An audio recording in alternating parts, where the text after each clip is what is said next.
Okay, we're going over workplace readiness skills again, and the objectives are to get you familiar with the stuff you need to know for learning to take job interviews and stuff like that. As we had discussed before, we went over some interview questions that you're going to see.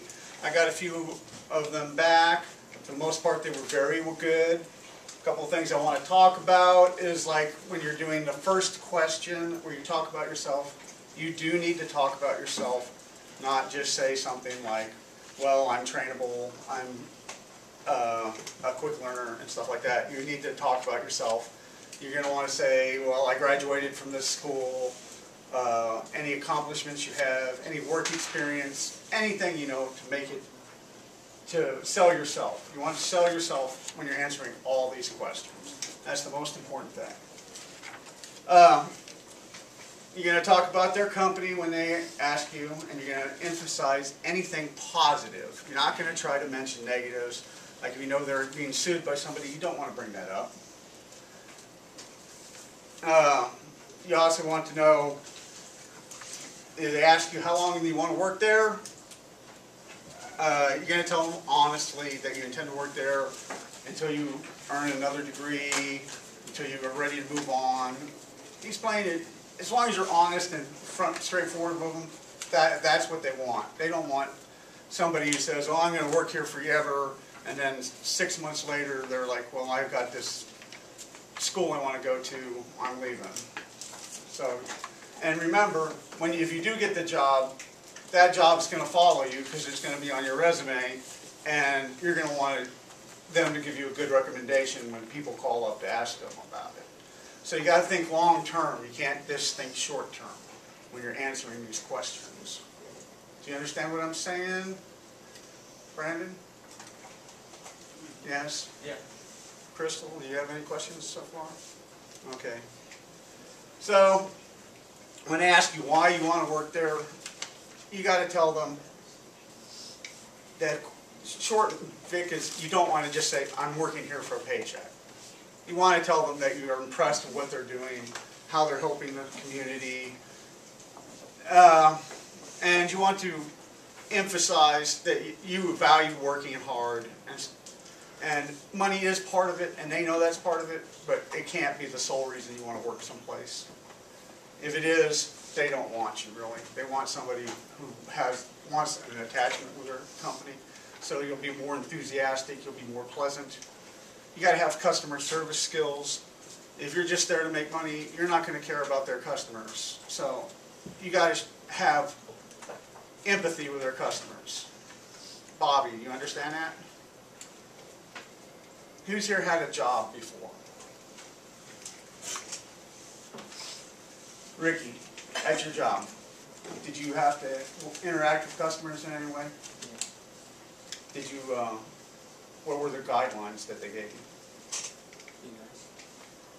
Say again? Be nice. Be nice. Be nice to the customers. What exactly was the job?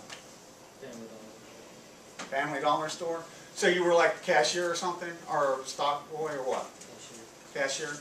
So when the customer came up and she wanted something and she had a complaint, you addressed it in a polite manner. Yeah, see, that's what you need to do. The customer is king. The customer is always right. JJ, you said you had a job. What job do you have? I work at Joe's Steakhouse. Joe's Steakhouse. You're a waiter? No, I'm A busser? Did you interact with the customers at all? Yeah. Did you ever get tips? Yeah. See, you had customer service skills. So what were some of the things you did to impress your customers? I'm just walking around making sure everything's going alright. If they don't have a drink or something. So you helped the servers? Yeah. All right, so also when you ask what wage are you looking for, like we discussed, you want to say the current going rate. Why would you want to say the current going rate in Iowa?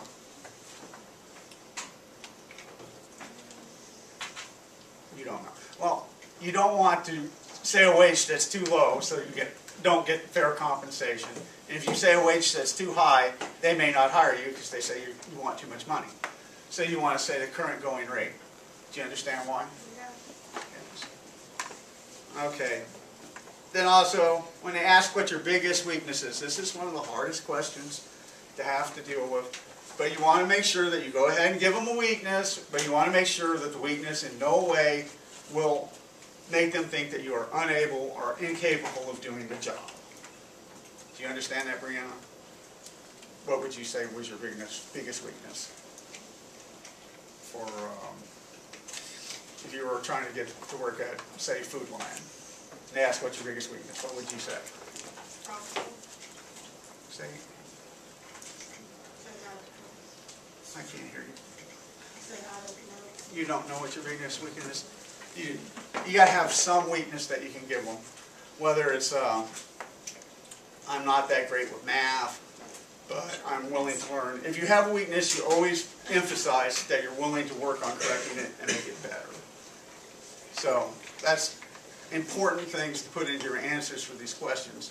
Just like you say, well, I'm not that great at math, but I'm willing to go to take extra courses and work to improve those skills if I need to. As long as you make sure that you express that you're ready to put the extra effort in, then it's okay. Another question that I saw that a lot of people were thinking about is, why do you think customers shop here? You always want to say it's because of the excellent service, products, and prices. There's not a whole lot of other reasons that customers would shop there. And what are your career goals? You guys have to have career goals. JJ, what are your career goals? Like go to college and graduate and become a police officer. Your career goals are to go to college, graduate, and become a police officer. So let's skip forward to you've already gone to college and graduated, and you're trying to become a police officer. What are your career goals then? Find a job quickly, but I gotta make sure it's right for me. Find a job quickly, but you gotta make sure it's right for you. Well, you gotta go into the job interview assuming that you're going to get the job. So your career goals are to get the job and then to advance through the ranks to higher level positions and more responsibility. You always want to make sure that you want to advance and that you want to take on more responsibilities and demonstrate those abilities.